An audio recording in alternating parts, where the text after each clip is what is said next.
Welcome back.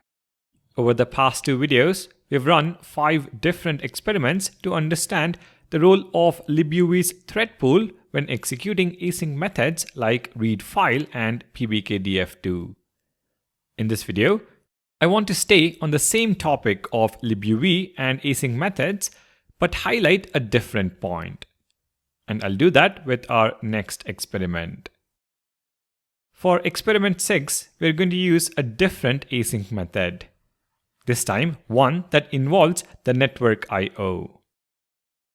First, comment out the crypto module import and the call to pbkdf2.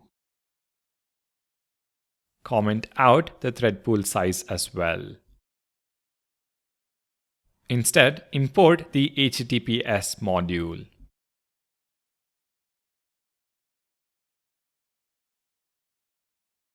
HTTPS is a secure version of the HTTP module we've already seen. The method we are going to invoke is the request method that makes a request to an endpoint.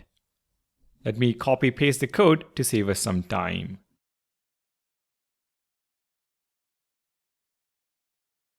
Request accepts a URL, and we are making a request to google.com.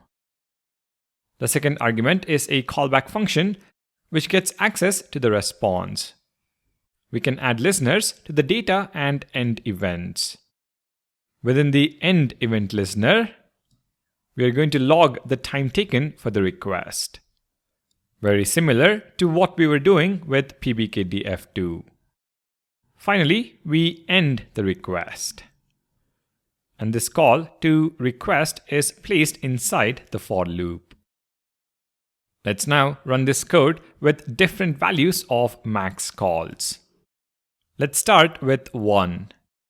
When we run node index, we see the request takes approximately 200 milliseconds. Let's now change max calls to 2. Run node index, and the average is now in the range of 200 to 300 milliseconds.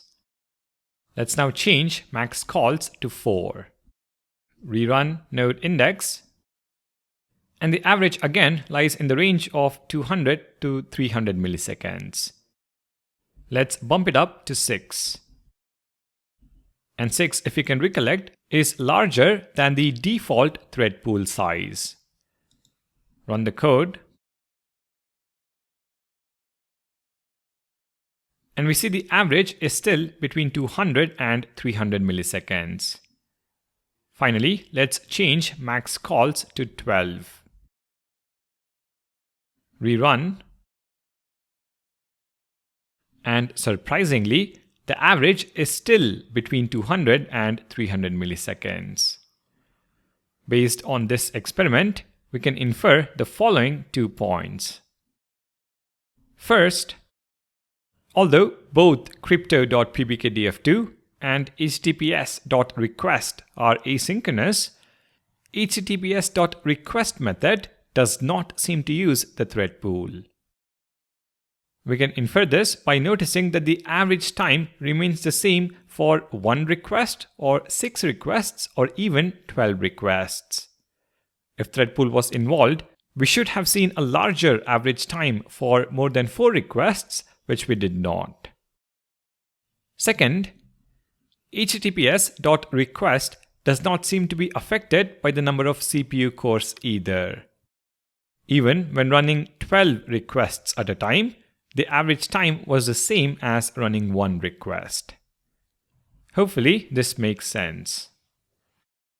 And let me tell you, this inference is in fact true.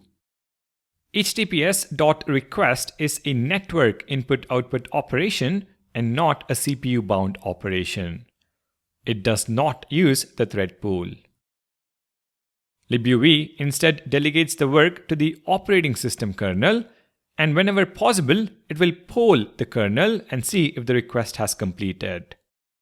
This is the reason we see nearly the same request time when we have 1, 4, or even 12 different requests. Alright, if this is clear, we can conclude this video with the following points. In Node.js, async methods are handled by libuv, but they are handled in one of two different ways: either the native async mechanism or the thread pool. Whenever possible, libuv will use native async mechanisms in the operating system so as to avoid blocking the main thread. Since this is part of the kernel, there is a different mechanism for each operating system.